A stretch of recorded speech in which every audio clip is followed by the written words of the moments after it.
I'm back. Mr. Clarke's back. Time to take a look at 12.6,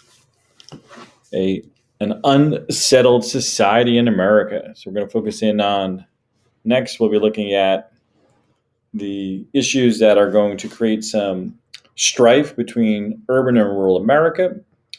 We'll compare the economic and cultural life in rural America to that of urban America. Look at how foreign policy events after World War I, as well as nativist feelings, contributed to the Red Scare. We'll analyze the causes and effects of changes in a U.S. immigration policy in the 1920s. And then we'll describe the goals and motives of the Ku Klux Klan during the 1920s. Again, as we go through each of the questions, you should be thinking through your own response even before I share out what I have listed out for you. So question 1, how are the populations in urban and rural areas changing during the early 1920s?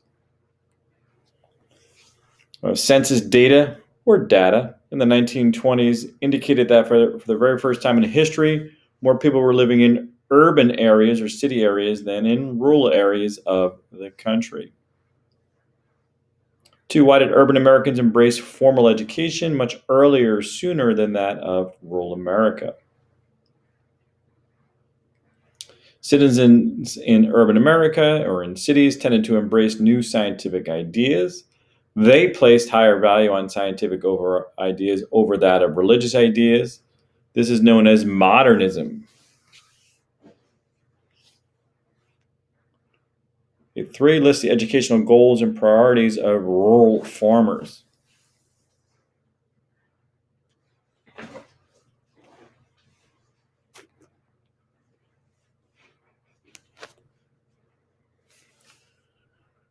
Okay, less emphasis in rural America was placed on formal education during the 1920s. They prioritized just the bare necessities when it came to education. These were the 3 R's. And this, even in and of itself, the idea they reference it as 3 R's shows they place a little less emphasis on education because obviously when you think about the 3 R's, reading is the only word that begins with an R. Or writing may sound like it begins with an R, but it does not. And arithmetic, you're basically eliminating the beginning part of that word. Beyond that, they put more value on practical skills that could help them in tasks like farming. Many who lived in urban areas aspired of moving up within society, and education they felt could help them accomplish that goal. 4, explain how the values in urban and rural areas changed during the 1920s.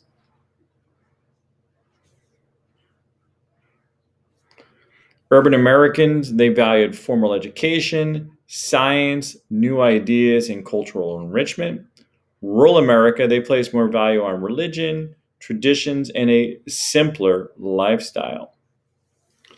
One of the cases during this period of time in history that really symbolized the differences between rural America and urban America would be the Scopes trial.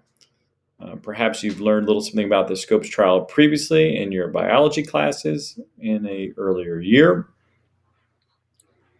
And the Scopes trial is a good example of the 1920s cultural wars.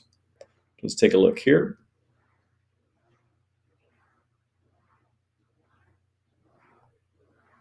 I included a couple images there that helps you to understand this hopefully a little bit better. So rural Americans, they were fundamentalists, which meant that they emphasized religion. Urban America, they were modernist, which they meant they emphasized scientific theories. So it's putting traditional religious values versus scientific theories and evidence. A cultural class ensued as John Scopes, who was a teacher in Tennessee, taught Darwin's theory of evolution in the classroom. This was a violation of a Tennessee law called the Butler Act, which banned the teaching of evolution.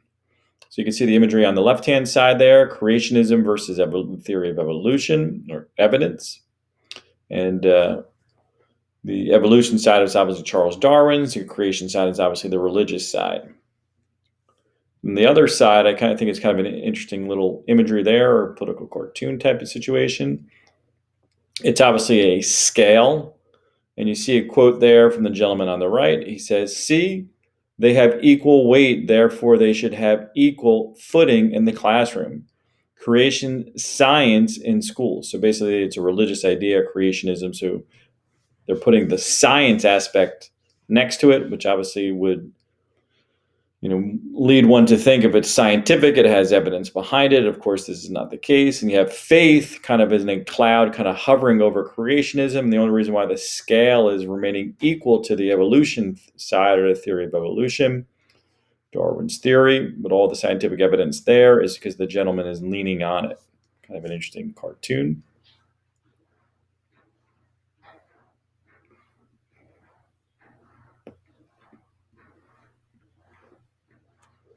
Okay, next we'll look at the Scopes trial and how it was a public spectacle. Well, the two lead attorneys were very famous individuals during this period of time in history. Williams Jennings Bryan, he represented the side of creationism. Charles Darwin represented the side of the theory of evolution. And when you look at Williams Jennings Bryan, he's the only candidate in the history of our country to have run for the presidency on a major party ticket 3 times and lost. We've had multiple people run twice and lose, but William Jennings Bryan's the only 3-time loser. This was nicknamed the Scopes Monkey Trial because obviously it's dealing with the theory of evolution, gained front page attention across the country. Eventually, the side of creationism won out. The Butler Act was upheld by the courts. The teacher received a fine of $100, and some parts of America just weren't yet ready to embrace the theory of evolution. So you can see Clarence Darrow on the left, Williams Jennings Bryan on the right. You have the other image on the right with Charles Darwin kind of superimposed in the center. 7, how does modernism contrast with traditional ideas about religion? Generally speaking, it puts faith versus science. 8, what are some issues that still divide modernist and religious groups today? So kind of think for a moment before I kind of go through.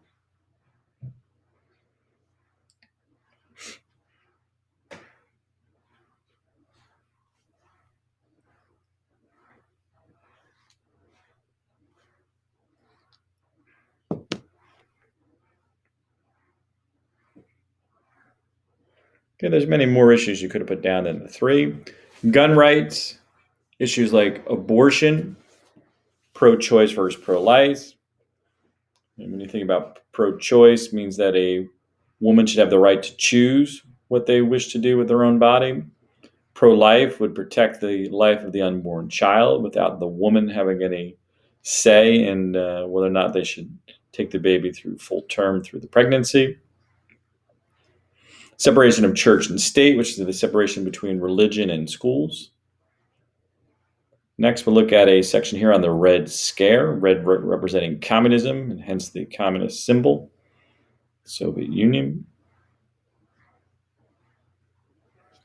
So looking at how society functions in a communist versus a free enterprise system, keep in mind the United States has a free enterprise system or capitalist society. In a communist society, in theory, you should have a classless society where everybody is equal. All means of production is owned equally and the output shared equally amongst the citizens. In a free enterprise or capitalistic society, people compete for jobs, money, and rise up within the class system. 10, how did communism in the Soviet Union contribute to the rise and ebbing of the Red Scare in the United States? Well, Vladimir Lenin, who had seized control of Russia, creating the communist society of the Soviet Union through a working class revolution. There's fear that if it could happen in a place like Russia, it could certainly happen here. There was ongoing labor unrest and strikes in the country. There was quite a bit of fear about a communist revolution occurring in the United States. 11, how did Attorney General A. Mitchell Palmer attempt to deal with the ongoing threats of the Red Scare?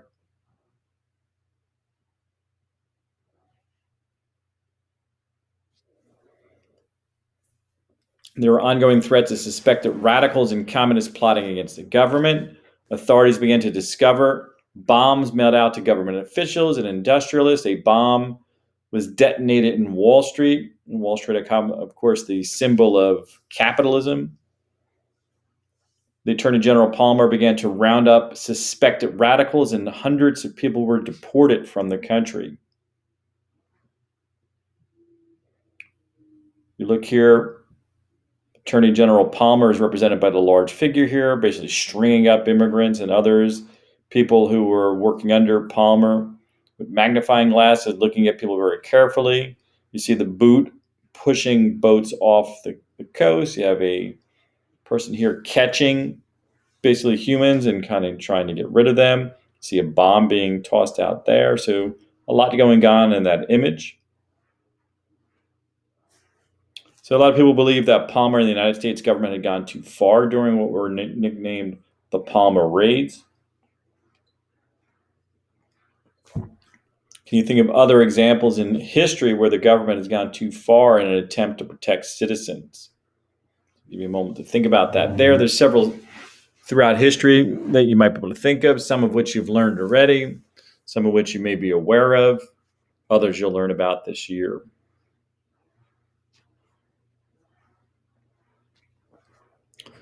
During World War I, President Wilson suspended the right to protest during World War I.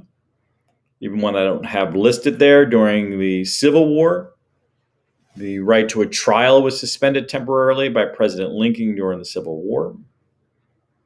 Franklin Roosevelt, president during World War II, rounded up Japanese American citizens and put them into internment camps. During the period of time after World War II, into the 1950s, the United States dealt with another Red Scare, and Joseph McCarthy went on a witch hunt accusing people of being communist. After 9/11, the United States initiated the Patriot Act, which allowed the government more expansive powers, including warrantless wiretaps, access of citizen records, torture of enemy combatants, and some people believe we used the September 11 attacks as a means of escalating actions the government took.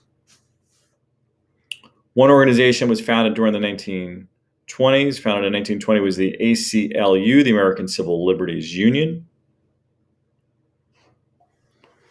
It was established to defend and preserve individual rights and liberties that were guaranteed to every American citizen. One of the more interesting cases that dealt with unfair treatment of citizens involved Sacco and Vanzetti during the 1920s. Sacco and Vanzetti were two Italian-born individuals. They were thought to be anarchists. They were arrested for robbery and murder. And although the evidence was against them was quite weak, and in a modern court of law today, most estimate that they would not have been convicted. They were found guilty of their beliefs and their Italian origin rather than the evidence. Eventually, they were sentenced to death, and their conviction related to strong nativist or anti-immigrant feelings during the time. You can see the image there from Sacco Vanzetti. How did the Sacco and Vanzetti case demonstrate the mindset of the Red Scare and nativist feelings during the 1920s? It demonstrated that Americans feared the impact that immigrants could have. Labor unions posed a major threat to the country. 16, what sentiments in the United States led to the rigid immigration quotas in the 1920s? Again, nativism or fear of immigrants. There was fear they would steal American jobs, they would refuse to assimilate and break down American society. A lot of exaggerated feelings here, kind of xenophobia or nativist feelings. 17, what was the intent of the National Origins Act? Was this law fair?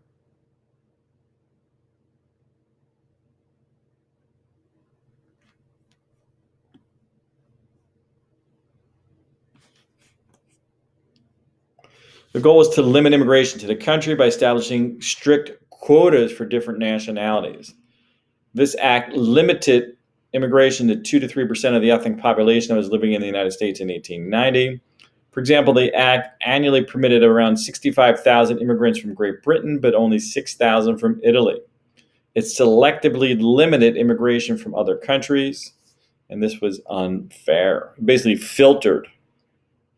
As you can see here in the image, people from Europe, You have the gate there, Uncle Sam represented with the big hat, and only letting a very scant few in through these tiny quotas. 18 had a restriction on immigration, hurt the economy.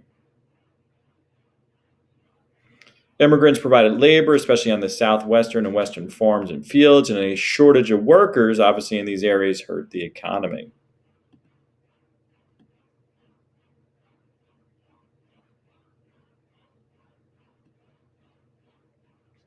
19, why did both supporters and opponents of immigration quotas believe they were defending American traditions and values?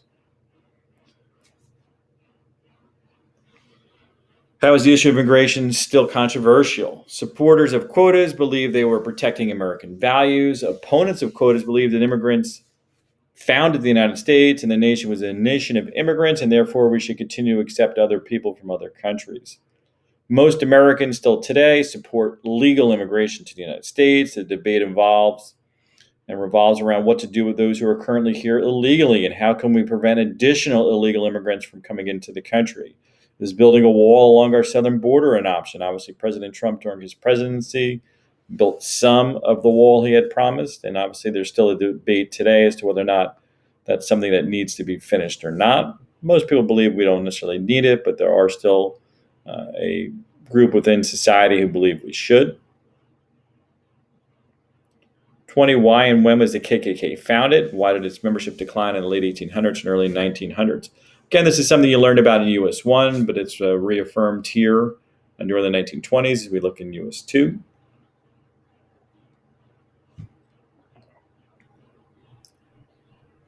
As I'm sure you know, it was founded just after the Civil War came to an end in 1866, about a year later.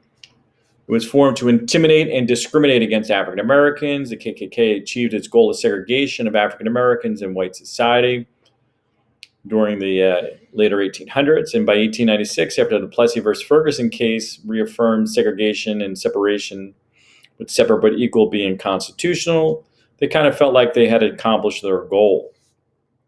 21, why was the revived KKK able to spread beyond the South and into some urban areas?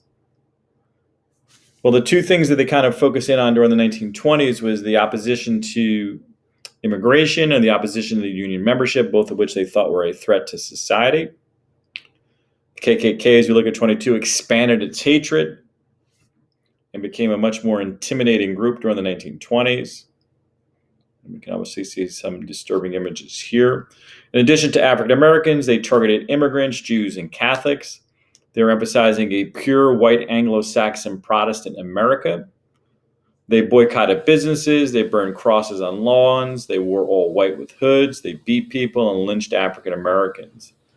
So if you look on the photograph on the left-hand side, that's a burning of a cross, which became symbolic and sometimes a warning sign towards those who were taking steps that they disagreed with.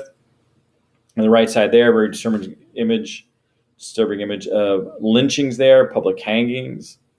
And what's most disturbing about the photo, beyond the death themselves, would be the whites there looking up. One gentleman's pointing. They kind of have almost like posing with it, like it's some sort of imagery that they should advocate for, something they might have even been proud of. Very disturbing to say the least. 23, explain how members of the NAACP and Jewish Anti-Defamation League defended American values when faced with hatred of the KKK.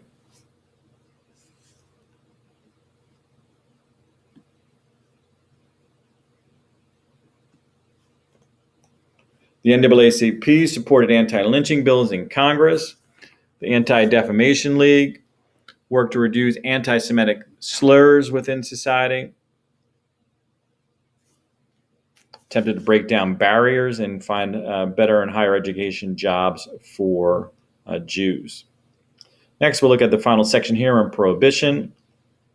24, why do many Americans support the temperance movement? Of course, you should know temperance is the anti-alcohol campaign. In particular, women fought for the right to vote. As they fought for the right to vote, they were also advocating for other aspects of things within society that they wanted to fight for. And the WCTU, the Women's Christian Temperance Union, emerged as a lead organization that worked towards the ban of alcohol. Many viewed alcohol abuse as a threat to the family structure. Many men wasted money. Other men would come home and be abusive after a long day and an evening of drinking. In 1919, the 18th Amendment was passed, which officially banned the sale of alcohol, and the Volstead Act was passed in Congress to provide funding to enforce the amendment.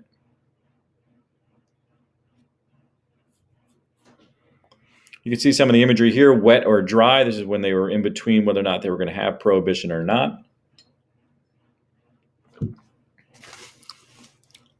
Wet was for the profit on the imagery there. You can see on the left the kind of the fat cat business owner who would profit from the sale of alcohol. On the right side there are the children and the mom who were voting for dry. The imagery on the right there, the 36th state ratified the Dry Amendment on January 16th, making it a new amendment to the Constitution. Because of Prohibition, a lot of gangsters emerged during this period of time. People who wanted to profit from the illegal sale of alcohol once it was banned. Very similar to the illegal drug trade and sale in the United States in contemporary society. The illegal sale of alcohol during Prohibition was something that was a highly profitable, highly criminal act during the 1920s. Al Capone was a Chicago gang leader, was the most famous criminal of the Prohibition era, and he defended his illegal actions as follows. I make my money from supplying a public demand. If I break the law, my customers, who number in the hundreds of the best people in Chicago, are as guilty as me. The only difference between us is that I sell it and they buy it. Everybody calls me a racketeer. I just call myself a businessman. This is quoted from Al Capone in the era of excess. So what did Capone mean? He put forth the idea that despite Prohibition, there's a high demand for alcohol in Chicago. He's just filling the void. And if he's to be arrested for selling alcohol, all those who are purchasing it are equally as guilty. He mentioned that the finest people in Chicago are buying from him, and he felt he was more of a businessman than a criminal.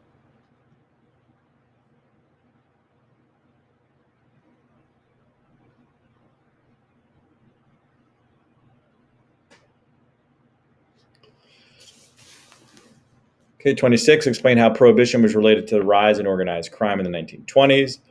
When Prohibition started, it created an illegal or criminal market for the production and sale of alcohol. Illegal underground clubs, which were called speakeasies, were open to sell alcohol. Many violated the law, and it became nearly impossible to enforce. Organized crime like Capone quickly expanded. Its illegal operation included prostitution, drugs, robbery, and murder, all for profit's sake. 27, was Prohibition good for families and society? Although some positives came out of Prohibition for families, overall it was a failure for society. It became too difficult to enforce. And it became clear over the course of time that it was more trouble than it was worth. Based on what you've learned in the lesson so far, summarize the reasons why the Quota Act of 1921, the National Origins Act of 1924 were passed. What similarities or differences do you see with contemporary immigration policy? Once again, just your opinions, and kind of think about what you see that's similar in regard to immigration policy in the 1920s versus the 2020s. It's kind of interesting studying the 1920s as we're about exactly 100 years off of when this occurred originally.